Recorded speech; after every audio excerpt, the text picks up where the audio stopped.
বক্তব্য অবহিত করবেন। ধন্যবাদ সবাইকে।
আপনি এখানে কেন আসছেন? কিসের জন্য আসছেন?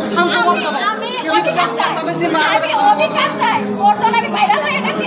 ওর জন্য আমি হুমকি সন্ত্রাসের হামলা আমার ঘরে লুটপাট হয়েছে। আপনি কিসের অধিকার স্যার? আমি ওর স্ত্রীর অধিকার চাই। ও আমাকে রেকর্ডিং আছে, আমাকে স্ত্রীর আপনাকে কি বিয়ে করছে? হ্যাঁ, আমাকে একটা কাগজে সাইন নিয়েছিল। কিসের কাগজ ছিল? আমি জানি না। ও আমাকে বলছে এটা বিয়ের কাবিন হবে, তুমি এটা সাইন করে দাও। এই প্রতিশ্রুতি দিয়ে আমার সাথে ছলনা করছে। আপনি সে যদি বিয়ে করে থাকে তার বাড়িতে যাবেন, সেখানে একটা প্রোগ্রাম আছে, এখানে ঢুকতে পারি না, কোনো মতে ঢুকতে পারি না। তার আগেও অনেক জায়গায় ধরছে। ও শুনতে দেয় না আমাকে। ও শুনতে দেয় না। এখন আপনার চাওয়াটা কি, দাবিটা কি? আমি এখানে আসছি, এখানে দশজন আছে বিধায় আমার সাহসে আমি আসছি, কাউকে চিনে আসি নাই। এটা আমার 1 নম্বর। তাহলে যারা যা হামলা করলো, 1 মিনিট, আমি তো আইন শৃঙ্খলা রক্ষার দায়িত্বে, তাহলে আপনিও আসলেন, তার ছেলেগুলো আসেন, লিটন ভাইকে যে হামলা করলো, বিএনপির সভাপতিকে যে, আমি বলি বিএনপির যে আপনার ইউনিয়ন সভাপতির যে প্রার্থী, এনাকে যে হামলা করা হলো, আপনি যে আসলেন, আপনি আইন আছে, আইনের মাধ্যমে থানায় অভিযোগ করতে, থানায় মামলা করতে, কিন্তু তাদেরকে থানায় যাবে তো আপনি কেন করলেন? আপনি এখানে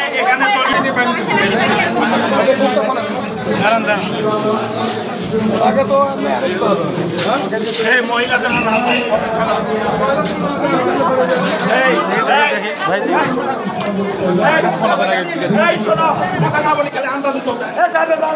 কথাটা বোঝো তুমি।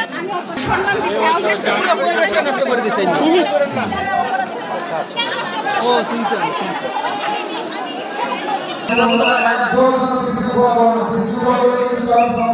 ভাই, যারা ভোট দেয় তারা ভোট কেন্দ্রে যান।